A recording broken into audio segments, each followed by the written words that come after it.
Cancer అనేది ప్రాణాంతకమే కాదు, మొండి జబ్బు కూడా. చికిత్సలకు ఒక పట్టాన లొంగదు. కీమో, రేడియేషన్ వంటి చికిత్సల్ని తీసుకోవాలి. వీటి మూలంగా దుష్ఫలితాలు కూడా ఎక్కువగానే కనిపిస్తూ ఉంటాయి.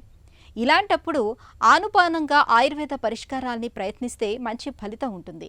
అలాగే ముందు నుంచి కూడా ఆయుర్వేద జీవనశైలి, ఆహార విహారాలను ఆచరిస్తూ ఉంటే క్యాన్సర్లకు ఆదిలోనే అడ్డుకట్ట వేయొచ్చని చెబుతారు నిపుణులు.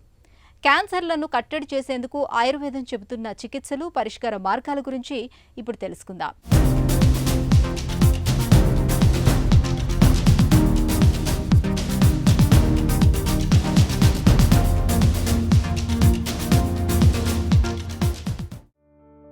క్యాన్సర్ ఈ 3 అక్షరాల పదాన్ని తలుచుకుంటే మనలో చాలా మందికి మృత్యువు కళ్ల ముందు మెదులుతుంది.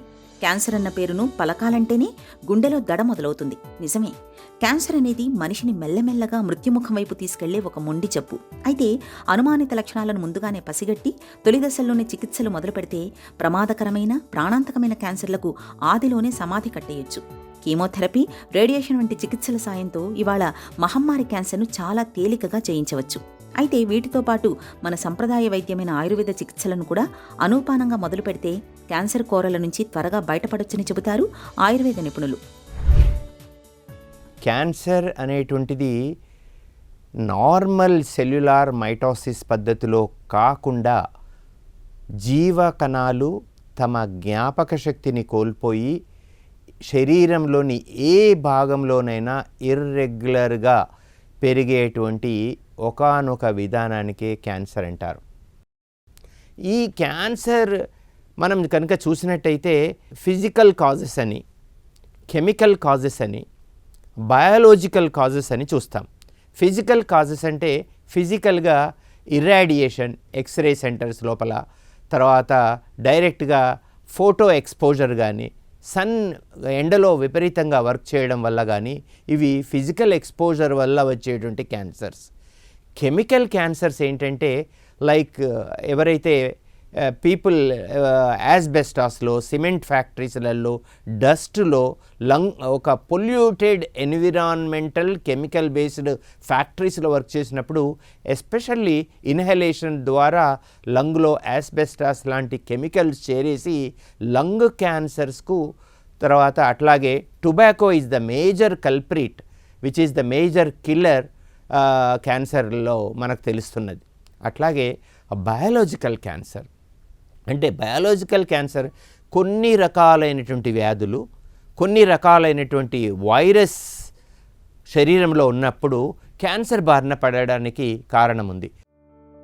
రక్తహీనత, షుగర్ జబ్బు, థైరాయిడ్ సమస్యలతో బాధపడుతున్నప్పుడు శరీరం నీరసించడం, నిస్సత్తుగా అనిపించడం మామూలే. ఇక శరీరంలో క్యాన్సర్ కణితులు ఉన్నప్పుడు నిత్యం నీరసం అనేది ఒక ప్రధానమైన సమస్యగా మారుతుంది. శరీరంలోని శక్తినంతటినీ క్యాన్సర్ కణాలు ఎప్పటికప్పుడు లాగేస్తుంటాయి.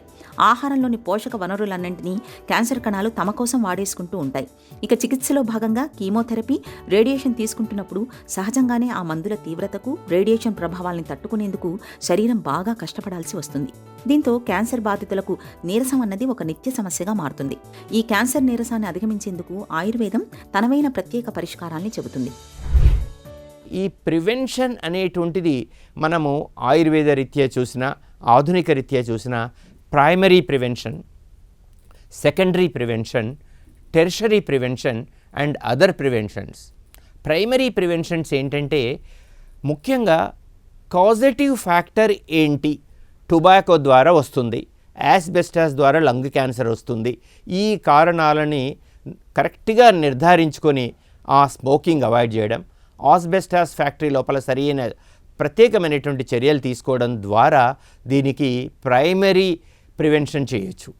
సెకండరీ ప్రివెన్షన్ ఏంటంటే రోగ లక్షణాలు ద్వారా, అంటే రోగం ముదరదు, రోగ లక్షణాలు బయటపడతాయి. అట్లాంటప్పుడు ఇమ్మీడియట్గా దాన్ని గుర్తించి సర్జికల్ రాడికల్ ఎక్సిషన్స్ చేసి మనము మిగతా పాలియేటివ్ థెరపీ ద్వారా కానీ, రసాయన చికిత్స ద్వారా, అంటే రసాయన చికిత్స అనేటువంటిది ఒకానొక ప్రత్యేకమైనటువంటి ఆయుర్వేదిక్ చికిత్సా పద్ధతి ఉంది. సో ఈ రసాయనిక చికిత్స ద్వారా మనం ఖచ్చితంగా కూడా సెకండరీ ప్రివెన్షన్ చేయొచ్చు. టెర్షరీ ప్రివెన్షన్ ఇది ఇంపార్టెంటు. కాకపోతే ఏంటంటే రోగము పూర్తిగా బయటపడి దాని కాంప్లికేషన్స్ సర్ఫేస్ అయినప్పుడు మనము ముఖ్యంగా కీమో రేడియోథెరపీతో పాటుగా మనము కొన్ని ప్రత్యేకమైనటువంటి చికిత్సా పద్ధతులు మనం చేయాల్సి ఉంటుంది. అంటే రోగ వినాశనకరమైనటువంటి చికిత్సా పద్ధతులు, రసాయన చికిత్సా పద్ధతులు, నైష్టిక చికిత్సా పద్ధతులు. నిత్యం మనం ఉపయోగించే అనేక రకాల వంట దినుసులకు మన ఆరోగ్యాన్ని బాగు చేసే గుణం ఉంది. ముఖ్యంగా పసుపులోని కర్క్యుమిన్ అనే రసాయనానికి క్యాన్సర్ను నయం చేసే గుణం ఉన్నట్లు అనేక పరిశోధనలు కూడా రుజువు చేస్తున్నాయి. క్యాన్సర్ బాధితులు పసుపును వంటల్లో ఎక్కువగా వాడుకోవడం మంచిది. అలాగే దానిమ్మ, ద్రాక్ష, క్యారెట్, బీట్రూట్ వంటి దుంపకూరలు, క్యాలీఫ్లవర్, క్యాబేజీ వంటి వాటికి క్యాన్సర్ కణాలను నాశనం చేసే గుణం ఉంది. ఇలాంటి ఆహార పదార్థాలని రోజువారీ ఆహారంలో ఒక భాగంగా చేసుకోవాలి. నీరసం మరీ అధికంగా ఉన్నప్పుడు మంజిష్ట, అశ్వగంధ, నారసింహ రసాయనం, సుకుమార ఘృతం వంటి ప్రత్యేక ఔషధాలను సేవించాలని చెబుతుంది ఆయుర్వేదం.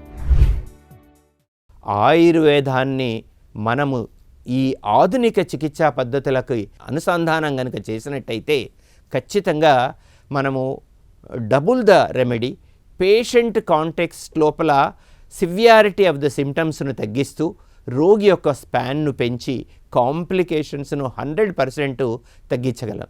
దీని లోపల శమన చికిత్స, శోధన చికిత్స. శమన చికిత్స లోపల ఇమ్యూనిటీని పెంచేటువంటి, ఓజస్సును పెంచేటువంటి చికిత్సా పద్ధతులు, రసాది ధాతునాం ఆప్యాయనం అంటే సప్త ధాతువులకు ఆప్యాయనాన్ని కలిగించి ఇమ్యునో కాంప్లెక్స్ ఫినామినాన్ని ట్రిగ్గర్ చేయగలిగే ఏకైక చికిత్సా పద్ధతి ఆయుర్వేదం మనకు అందిస్తున్నది. దీని లోపల మా ప్రత్యేకమైనటువంటి రీసెర్చ్ ఓరియంటెడ్ థెరపీ మేము దాదాపు ప్రతి నెలకు 30-40 మందికి ఈ క్యాన్సర్ బారిన పడిన వాళ్ళకి ఇస్తున్నాం.